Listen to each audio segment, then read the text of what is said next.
European dreams turn into dystopian nightmare. Why we Brits should vote for Brexit. By Don Quay Jones, Spain and Mexico, editor of Wolf Street.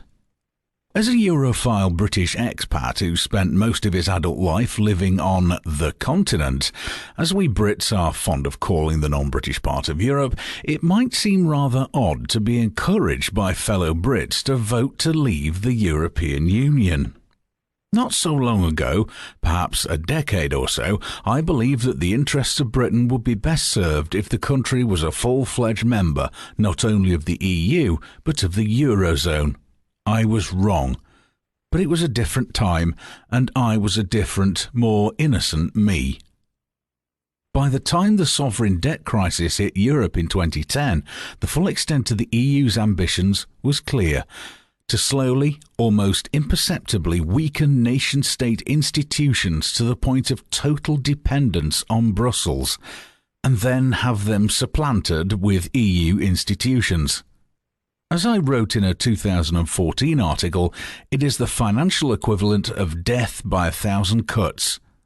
The EU's weapon of choice was the single currency. Luckily for Britain, its government had not joined the euro. The Chancellor of the Exchequer at the turn of the century, Gordon Brown, knew that sacrificing the pound would have been electoral suicide.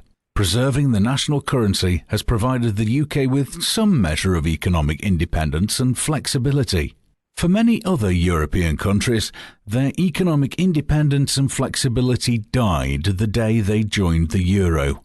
As Spain's economy minister Luis de Guindos recently put it, quote, "The Eurozone is a club where you can check in, but you cannot check out," end quote. The main reason for this is that the euro is merely a means to a much more coveted end: political union. As Germany's finance minister glibly admitted in a 2011 interview with Welt am Sonntag, Schäuble, quote, "We decided to arrive at a political union via an economic and currency union. We had the hope, and we still have it today, that the euro will gradually bring about political union. But we're not there yet, and that's one of the reasons why the markets are distrustful." Welt am Sonntag. So, will the markets now force us into a political union? Schäuble. Most member states are not yet fully prepared to accept the necessary constraints on national sovereignty, but trust me, the problem can be solved.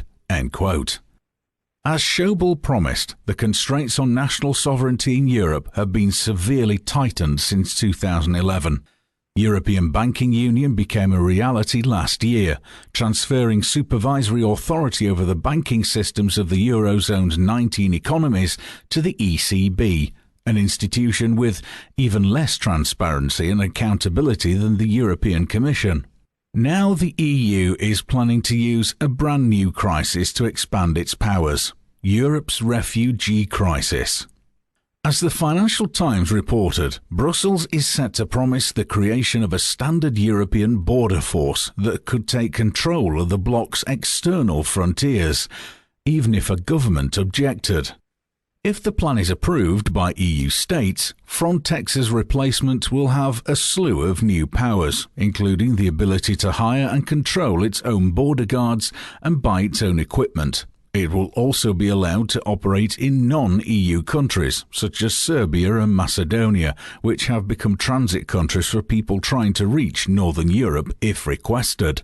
The new agency will be able to deport people who do not have the right to remain in Europe, a power Frontex lacked. Even the pro-EU FT warily concedes, quote, "The move would arguably represent the biggest transfer of sovereignty since the creation of the single currency," end quote.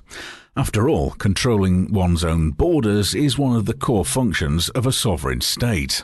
Naturally, the country that will be piloting the new scheme is Greece, which is on the front line of Europe's refugee crisis.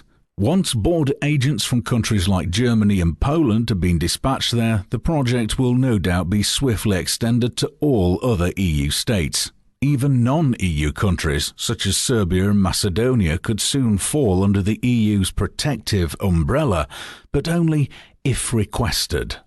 Thanks to their opt-outs of EU migration policy, Britain and Ireland will not be obliged to take part of the scheme. For now. Back in Britain, the UK's embattled Prime Minister David Cameron is desperately trying to convince recalcitrant British voters and Eurosceptics in his own party that he is on their side. According to official accounts, he has been busy flexing his diplomatic muscles in Brussels in a last-ditch effort to deliver fundamental reform to Britain's relationship with the EU. As City AM's Brian Monteith warns, however, it's all an elaborate ruse, quote, a highly choreographed EU dance, end quote. It is a bittersweet fudge designed to fool the public into believing there will be worthwhile reform in the EU when the evidence of the EU's 5 precedents report demonstrates that it will only get more centralised, more expensive and more regulated. In the coming months, all manner of doom and gloom scenarios will be paraded to cajole British voters into voting the right way. Almost all of Britain's elite institutions, including of course the City of London Corporation, want Britain to remain in the EU. Even the US, Britain's closest ally, recently got in on the act, warning London that if it leaves the EU it would, quote, be subject to the same tariffs and other trade-related measures as China or Brazil or India, end quote. However, most Brits don't seem to be buying it. Just as a majority of Danes were able to drown out the establishment's fear-mongering before voting against forging closer ties with Brussels in a recent referendum, in the latest poll of British voter intentions, 52% of respondents said they would vote to leave the EU, up from 27% in June. Granted, polls can be deceptive. No one knows that better than David Cameron himself, who, in May this year, rankled Brussels by winning re-election on a manifesto of reform and referendum. However, trying to deliver meaningful reform in the UK's relationship with the EU is an almost impossible task, especially given what Cameron claims to want. A little less EU interference in British affairs is completely at odds with what the Eurocrats in Brussels want.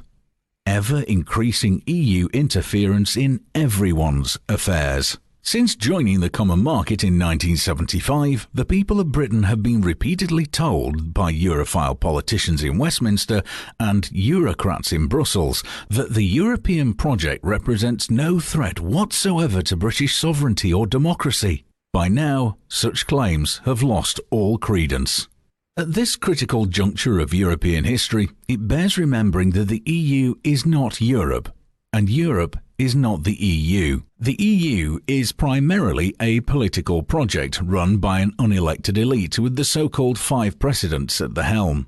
As the British blogger John Ward eloquently notes, this elite routinely ignores the individual, ignores state sovereignty, ignores debt mountains, ignores current realities, ignores poverty, ignores responsibilities, and above all, ignores every legal and constitutional obstacle in its way. At the advent of each new crisis, often a crisis it itself created, it launches a new grab for power.